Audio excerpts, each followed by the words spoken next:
Hey, I'm glad you're with me today. I discovered something I didn't know recently, which is that the old soap opera called Days of Our Lives is still on and going strong. I think it's on the Peacock channel, someone told me. Do you remember that show? Or are you familiar with the opening line of the show? The opening line says, "As sands in the hourglass, so are the days of our lives." Right? And you know what? That really is the truth for each of us. The sands of life are moving through the hourglass of time for all of us. And because that's true, the issue is not so much when will our sand run out, as it is what we are doing until the sand runs out. Listen to this today from James chapter 4. He says, "Now listen, you who say today or tomorrow we will go to this or that city, spend a year there, carry on business and make money. Why you do not even know what will happen tomorrow? What is your life? You are a mist that appears for a little while and then vanishes. Instead, you ought to say, if it's the Lord's will, we will live and do this or that." In other words, our priority today cannot be what happened yesterday or even what might happen tomorrow, but our priority must be what is happening today, right now. What are we doing? What are we experiencing and accomplishing of eternal significance with each day that God gives us? So with that in mind, let's begin like this. Let's talk about some wisdom for the days of our lives. James begins this section saying in verse 13 that life is always complex. Look again at the verse. Today and tomorrow, buying and selling, coming and going, gaining and losing, people, places, things. Years ago, Winston Churchill described Russia as a riddle wrapped in a mystery, hidden inside an enigma, which is also a terrific description of the days of our lives, because life at the least is complex for all of us. But life is also, James says, sometimes uncertain. In verse 14, he said, "Why, you do not even know what will happen tomorrow." Now that statement is based on Proverbs 27 verse 1 that says, "Don't boast about tomorrow, since you have no idea what tomorrow will bring." Both verses are declaring the irony of those who would plan and orchestrate an entire year, while in fact they had no clue about what would happen in the next minute. So while hindsight may be 20/20, foresight without God's wisdom and direction is blind as a bat. Would you agree? Then James goes on to say, number 2, life is never long enough.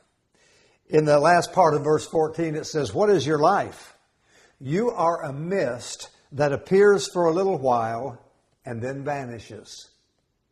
He's saying our lives each day are like the morning fog that often rolls in early but quickly fades as the sun burns it away. Consider this year that we're in. Think about that. 10 months out of 2025 have already come and gone. Thanksgiving and Christmas and then New Year's Eve are nearly on us already. Time really does seem to fly, doesn't it? And that's especially true as you get older, like I am. Incidentally, in all the hundreds of funerals I have officiated over the years, I don't think I have ever heard someone say, "Wow, I sure do wish Papa or Nana would have died a long time ago." Right? We never hear that. Or did you ever hear someone say, "Man, life is just too long"? Unless you're in dire straits, probably not. Because no matter if we had our loved ones like 150 years, we would still miss them and wish that they were not gone. Someone rightly said the word of the cradle rubs up against the marble of the tomb. I remember when Michael Landon was sick and dying. You remember Little House on the Prairie and Little Joe on the Little Joe Cartwright on Bonanza? Well, Michael Landon was quoted as saying, "Someone should tell us early on that the moment we are born, we begin to die." And as morbid as that sounds, he was actually right on. Okay, let's move from the wisdom that James talks about here for the days of our lives, and let's talk a bit about the warnings that he gives concerning the days of our lives. Now remember, James is giving us a typical conversation between a couple of businessmen who are planning their future and their investments and their strategy, what they will do today and tomorrow and next year with all their money, with all their assets, and with all their health. And while there's nothing wrong, by the way, with planning and preparing for our future, there is a right way and a wrong way to do it. So James jumps in here and says, be careful. Be careful to avoid these mistakes. And he gives us actually 3 of them. The first one he talks about is planning our life without God. In verse 15 he says, instead, you ought to say, if it is the Lord's will, we will live and do this or that. The Lord's will means the Lord willing. You've probably used that phrase before or heard it.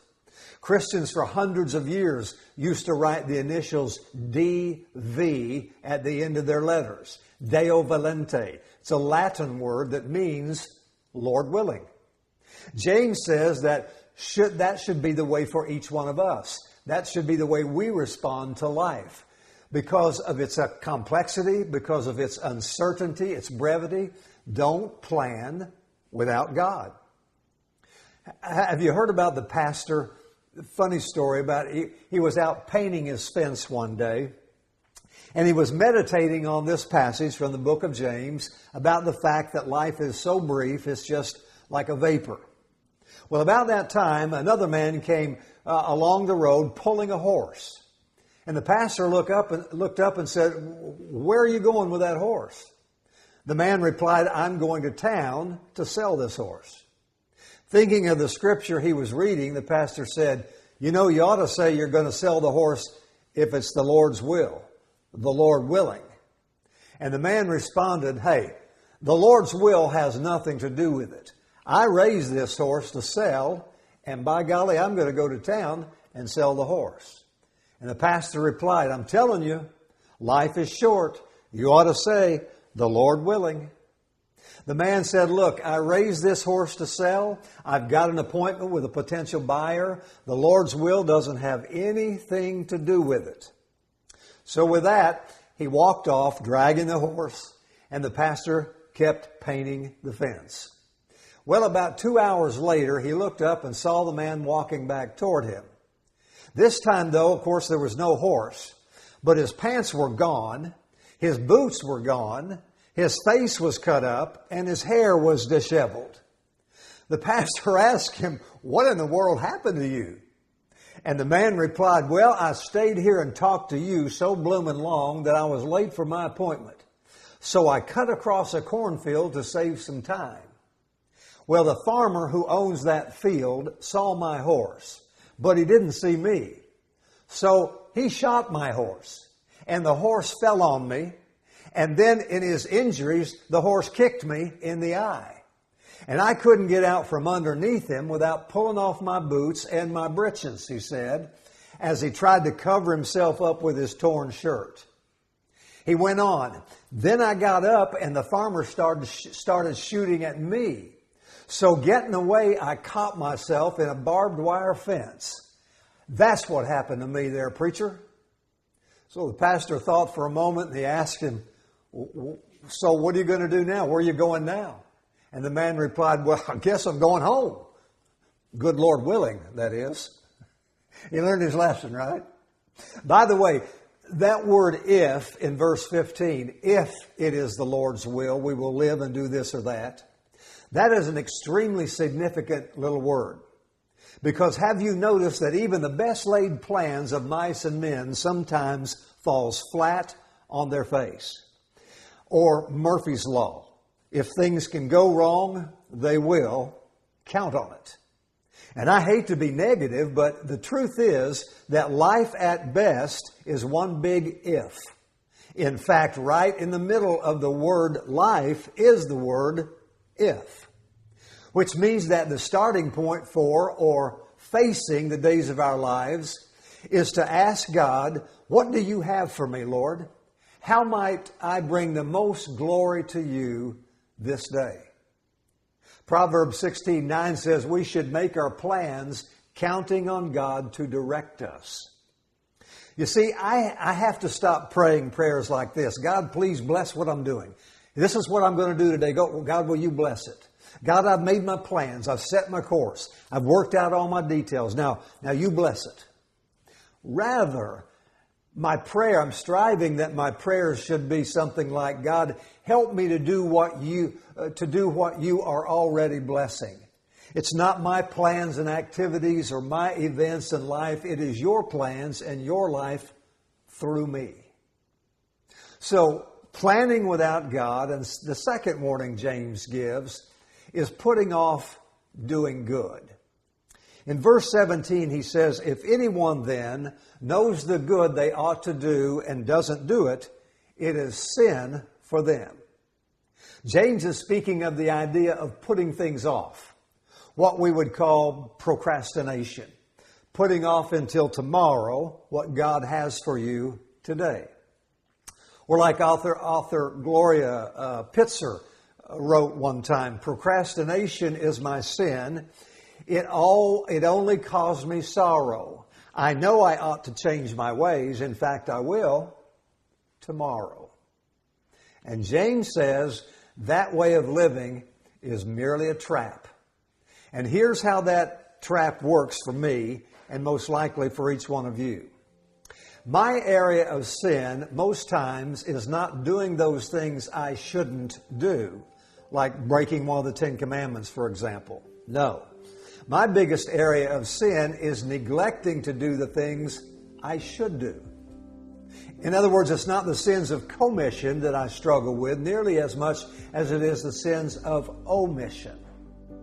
You see, we can legalistically declare, I don't drink or smoke or cuss or chew or go with naughty girls or boys who do. But still, we can say that, but still be chock full of disobedience. Because being a committed follower of Jesus Christ goes way beyond simply avoiding obvious evil. So in summary, let me just say this. Plan for your future. Prepare for your every tomorrow. Making sure you do it, though, in concert with the God who loves you and always knows what's best for you. And all the days of your lives, as long as the sand is moving through that hourglass, determine that you will invest yourself in that which pleases God, which lifts up those who are in need, and which fulfills your God-given destiny. Well, that's about it for today. I'll be back with something else for you next week, and I hope you'll join me. Would you share this today on your social media pages so that others might get an idea of what I'm doing and what you're doing as you watch this? I would really appreciate that. And if you need me for anything, if I could pray for you, answer any questions, you can always contact me at mhaley777@gmail.com. Or you can go to our website, newdaychurchbrandon.org, and there's a place you can drop a message for me. If you do that, I'll get right back to you. God bless you. Have a great week. We'll see you soon. Bye-bye.